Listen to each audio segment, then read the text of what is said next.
Jenna, present ma'am. Si Mena, present ma'am. Lagyan siya ng bayi. Basin bago nang classmate na to. Ay, psst, kisa magkaday. Ma'am, murag transferin na ma'am. Saan mo nga andan, transferin kaday? Ako si Rick... Maricar. Unsa yung pangan? Maricar. Wala, Maricar daw. Yunit kay pagkakulot niyang buhok ba, no? Transfer ka, Dre, day. Hoy, pakit upon mi sa imong now. Ato bang, Dre, day, eyo, kaulaw, day. Ala, si Rickmar. Buang-buang man yung ka, Rickmar, ay. Way angay, mahimong bayi, taas kay bungo. Mao, Judge. Hilom diya, mas gwapa pa ko nimo maghirig ba, kasi mo, murag naw. Laki kay naw, liwat isang mga angkol mo. Sumbong tiwas akong mga angkol, oh. Uy, abang hinabot og baay, oy. Paghilom po diha. Tama na. Narama mo yung assignment, ha? Sa assignment ninyo. Yes, ma'am, na-assignment, sige, ma'am. Sige na, kasi mo una. Assignment. Ma'am, ako una, ma'am. Sa assignment, oy. Bahala ka diya, huwag mo ko'y pakin mo. Ma'am, unsa daw assignment, ano si ma'am? Unsa assignment? Ma'am, wala to ko nang utana, ma'am. Kanang pareha kay Kuya Kimba, anabi ko sa inyo, ha? Ma'am, ako una, ma'am. Sige, ikaw una. Bakit may mga tao na mukhang unggoy? Ano, sukuan ka mo lang tabuang ka? Magbuot man ka. Pasagdi na ko siya, Rickmar.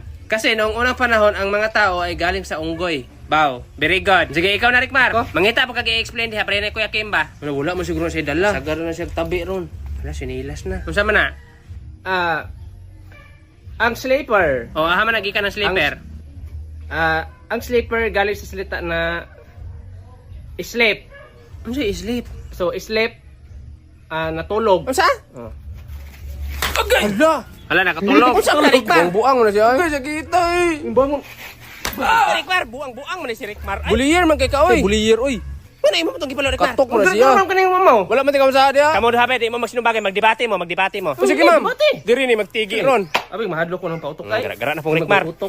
Sige na, kaya wapa man nahuman ang bulan yung topic, national hero. So, si Rizal o Andres Bonifacio. Kasi Andres Bonifacio. Si Rickmar, ma'am, kaya na Bun Isalio. Bonifacio. Ay na mo si katawa diya. Sige na, sugod na. Ako na, ma'am. Para sa ko, ma'am, si Rizal yun ang national hero kay dako siyang natabang si Pilipinas. Maura ta? Oo, na po. Ako na, ma'am.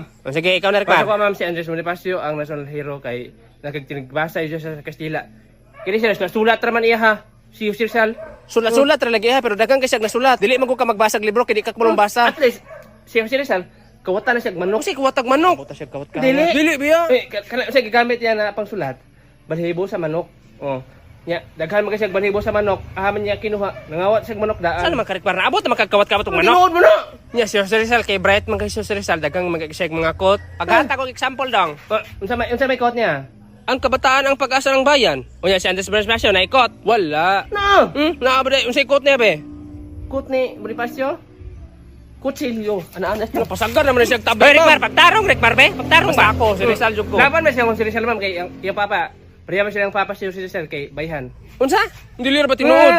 Imong papa pareha ni Bonifacio basta mahubog manigbas. Hubog, manigbas. Maoy yung papa, maoy. Imong papa nanunog og balay, iyang gagamit katong si Rizal.